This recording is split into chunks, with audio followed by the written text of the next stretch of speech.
बिल्कुल सही है। अंतरराष्ट्रीय संबंध है वो आपके 51 के अंदर है। बताओ पर्यावरण संरक्षण के संबंध में प्रावधान किस में, बताओ पर्यावरण के बारे में किस नीति निर्देशक तत्व में बताया गया है? 3-4 ही है, वेरी इंपॉर्टेंट है। हाँ, तो ये सरदार स्वर्ण सिंह समिति की सिफारिश पर 1976 के अंदर 42वें संविधान संशोधन के तहत मौलिक कर्तव्य जोड़े गए थे, जो मूल रूप से तो 10 थे और बाद में जो है आपका जो 11वां जो मौलिक कर्तव्य जोड़ा गया वो 2002 में 86वें संविधान संशोधन अधिनियम के तहत जोड़ा गया था।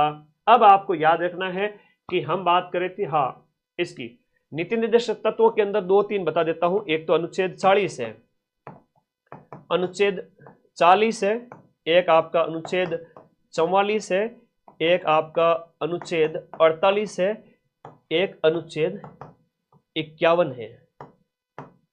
हम इनकी बात करते हैं थोड़ा सा। 40 के अंदर ग्राम पंचायतों के बारे में, ये प्रश्न ज्यादा आता है थोड़ा सा ग्राम पंचायतों के बारे में। ये है आपका नागरिक संहिता के बारे में, समान नागरिक संहिता के बारे में, और ये 48 है वो आपके पर्यावरण की रक्षा के बारे में। 4 ही बता रहा हूं, बाकी बताने को तो मैं 10 बता दूं, 100 बता दूं। अरे 100 क्या मतलब 100 पेज में पढ़ा दूं। और लेकिन क्या होता है कंटेंट कम से कम में ज्यादा क्वेश्चन मिल जाए तो आउटपुट है वो ज्यादा प्राप्त होता है। बच्चा कहता है कि वाह सर आपने पढ़ाया था, मजा आ गया, ध्यान रखिएगा। और अनुच्छेद 51 के अंदर है वो आपके अंतरराष्ट्रीय संबंधों की बात। मैं भी इस बात को मानता हूं कि कम पढ़ाकर ज्यादा क्वेश्चन मिला दूं तभी मैं अपनी शेखी बगारूं कि मैंने ज्यादा क्वेश्चन मिला है। बाकी दुनिया भर का पढ़ा के वो अच्छी बात नहीं है, उसमें से तो प्रूफ आते ही आते हैं। लेकिन अभी कम पढ़ा, 4th ग्रेड जैसे पेपर में कम पढ़ाकर सारे मिलाएंगे। तो मेरे भाई ये याद रख लेना, अंतरराष्ट्रीय संबंध, ग्राम पंचायत, नागरिक संहिता, पर्यावरण, मूल कर्तव्य है भाग 4 क में है। मूल डीपीएसपी जो नीति निर्देशक तत्व है भाग 4 में है और ये 4 क में है। और हम बात करें अपना मूल अधिकार किस में हो जाते हैं? मूल अधिकार अपने भाग 3 में हो जाते हैं। इससे ज्यादा कुछ नहीं आएगा, आ ही नहीं सकता। चैनल को सब्सक्राइब कर दो जितने साथी जुड़े हुए। आज मैंने बड़ी क्लास का प्लान कर रखा है बहुत सारी, आज और कल में, चिंता मत करो।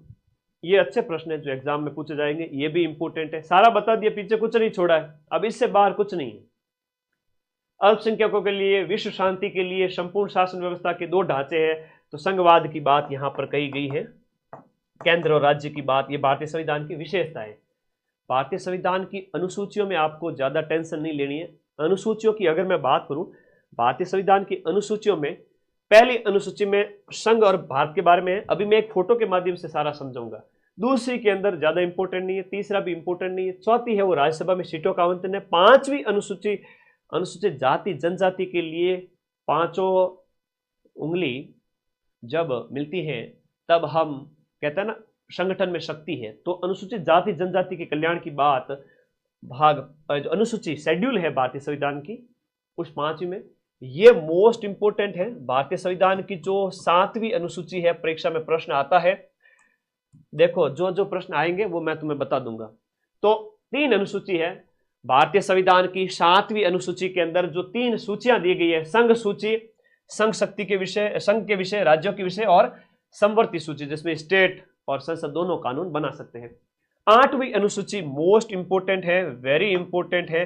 8वीं अनुसूची के अंदर भारतीय जो वर्तमान में 22 भाषाएं हैं, वर्तमान में 22 भाषाएं इसमें शामिल की गई हैं। तो जो भारतीय भाषाएं हैं वो आपके पहले मूल रूप से 14 थी और अब 22 हो गई है, 8 और बढ़ गई है, वो 8वीं अनुसूची के तहत है। 7वीं 8वीं इंपोर्टेंट है। 10वीं जिसमें दल बदल लेते हैं, कोई भी नेता एक पार्टी से दूसरी पार्टी में चला गया। 11वीं और 12वीं इंपोर्टेंट है। 11वीं पंचायतों से संबंधित है, 12वीं नगर पालिकाओं से संबंधित है। इससे ज्यादा इसमें कुछ विषय याद, मतलब ज्यादा याद नहीं रखना है। गांव के विषय आपके 29 और 18 है, वो आपके 9 कम हो गए। शहरों के अंदर थोड़ा सा इसका याद रखिए, है ना। अब संघ सूची के अंदर वर्तमान में 98 विषय है, राज्य सूची में 59 है और समवर्ती में 52 है। अवशिष्ट शक्ति एक आता है कि आपकी ये संसद के पास होती है ना, अवशिष्ट शक्तियों का संसद के पास। 8वीं अनुसूची में कई सारी भाषाएं, ये आपको याद नहीं करनी है। ये जो अभी मैंने बताया था वो आपको ये याद करना यहां पर, है ना। हाँ जी, ये देखिएगा यहां पर। अब देखो भारतीय संविधान की जो अनुसूची है थोड़ी पढ़ लेना, मैं जो जो इंपॉर्टेंट करूं वही पढ़ना, बाकी मत पढ़ना। संघ के बारे में प्रथम अनुसूची में है।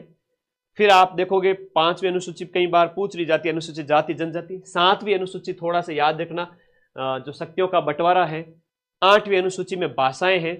9वीं और 10वीं, जो 9वीं है वो आपकी, 9वीं छोड़ दीजिए, 10वीं दल बदल, 11वीं और 12वीं।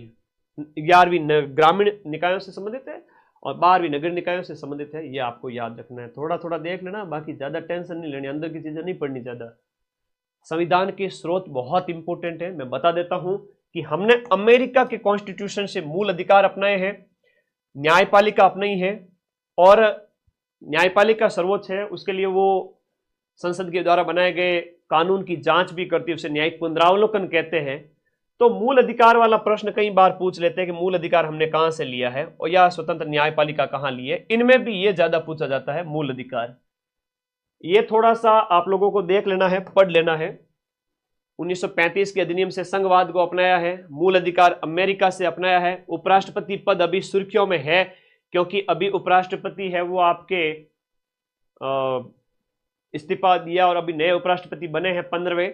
तो उपराष्ट्रपति पद हमने अमेरिका से अपनाया है। न्यायपालिका की स्वतंत्रता अमेरिका से होगी। ब्रिटेन की बात करें तो संसदीय शासन प्रणाली ब्रिटेन से अपनाई, संसद की शासन प्रणाली ब्रिटेन से अपनाई, कानून का जो है विधि का शासन वो वहां से अपनाया है। और आयरलैंड के संविधान से हमने अपनाया है नीति निर्देशक तत्व, जो संविधान के भाग 4 के अंदर है। और कनाडा के संविधान से संघीय व्यवस्था की बात करते हैं, कनाडा से संघ की बात करना। और उसके बाद आपातकाल की बात करना तो आपके जर्मनी।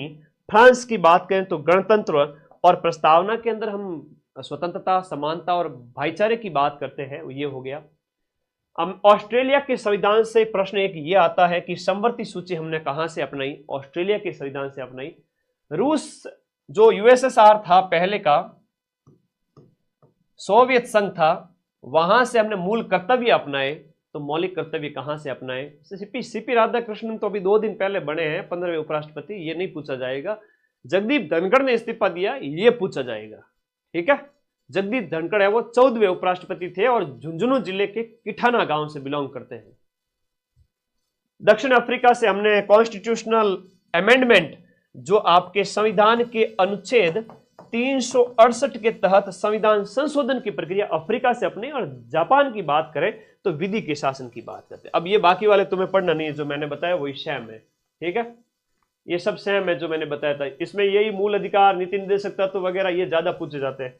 संविधान संशोधन की बात करें तो 368 के तहत किया जाता है। और इसमें जो अभी लेटेस्ट का है, एक 42वां का थोड़ा इंपॉर्टेंट है, याद कर लेना। प्रस्तावना में संशोधन, नीति निर्देशक तत्व और मौलिक कर्तव्य में कुछ सारे कई सारे जोड़े गए थे। 44वां 78 का है। 106वां संविधान संशोधन अधिनियम लेटेस्ट है, महिलाओं के लिए 1/3 आरक्षण से संबंधित है, याद रख लेना।